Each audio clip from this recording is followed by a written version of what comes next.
Hey guys, and welcome back to another video, and today we have my review of the first season of Netflix's Daredevil. Now before we get into it, look at this. I've got a microphone. But anyway guys, yes, this video will contain spoilers, so if you have not seen the first season of Daredevil, and I guess there's gonna be kind of spoilers for the rest of the Netflix shows. Just, if you haven't seen any of the Marvel Netflix shows, just go and watch them and then come back here. And I mean it, go and watch the full 13 hours of Daredevil Season 1, because you will not regret it. And if you do, there's something wrong with you, and I mean that, but no, I'm joking. Of course, I'm kidding. If you dislike this show, that's totally fine. But for me, the Netflix series of shows from Marvel are the best thing that's come out of the MCU, and that is just my opinion.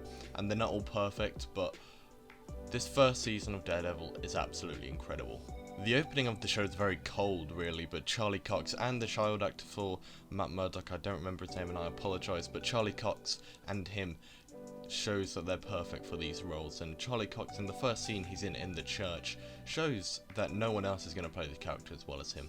Now, I don't hate Ben Affleck as Daredevil in the film. I mean, the film, it's something, but it's nothing compared to this show. A lot of these Netflix shows, especially the Marvel ones, suffer with taking too long to get into the plot. And don't get me wrong, not all of them do, but this is one of the ones that don't, which is very fortunate, because characters are given just the right amount of time for us to start caring, and then the plot kicks in at just the right amount of time. It's paced very, very well, and as I said, it is 13 hours and it is very long, but the majority is paced really well. Sometimes it can drag, we do have some filler, but it's very minimal, to be fair, and it doesn't bother me. There are actually a lot of implements of horror in this show, and I knew there was going to be going in the first time I watched this. This isn't the first time, but I rewatched it again for this review, and when I went into it, it was a lot darker than I expected. Like, I was expecting a Dark Knight style thing, and while it definitely shares things with that Dark Knight trilogy, this horror and dark and gritty version of Daredevil is a great version, and I don't want to see any other version now. Obviously, we have to talk about Fisk. Vincent D'Onofrio, I apologise if I pronounce his name wrong, but he is also perfect with this role. The whole cast is absolutely incredible, but Fisk is not a villain that does bad things because he likes to watch people die, and he's not a baddie for the sake of being a baddie. He's an actual antagonist who has reasons, and we care about him.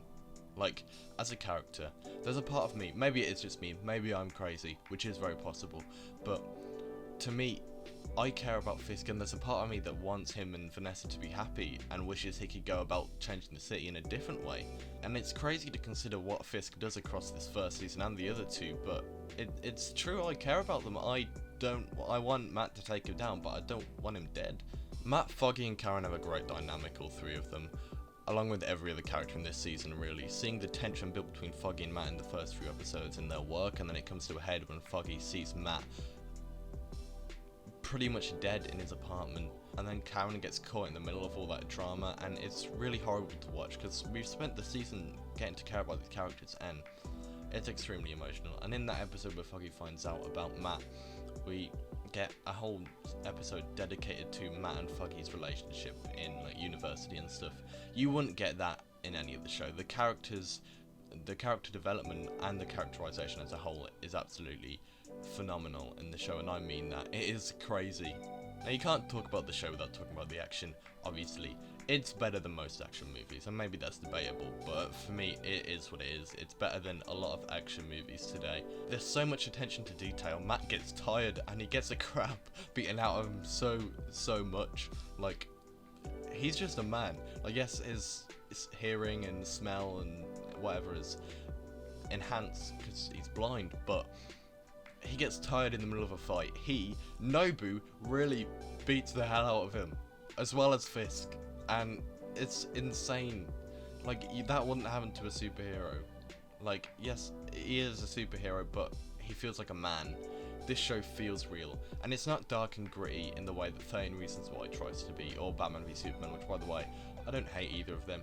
Probably never going to talk about 13 Reasons Why. I will talk about Batman v Superman, though, to stay in there, DC fans, but yeah, this show feels insanely real, despite it being in the MCU. It feels in the MCU, yet separate in its own bubble universe. But that probably doesn't make any sense, but yeah. Matt is really on the edge of being an anti-hero in this series, and it's really interesting and compelling to me, and they get into that a bit more in Season 3 actually. I mean, I think one of the taglines in a lot of the posters was "Let the devil out," and Season 3 was great. Season 2 was definitely my least favourite, but I still loved it. We get a whole episode dedicated, like I said, to Matt and Foggy, and another one dedicated to Fisk's childhood.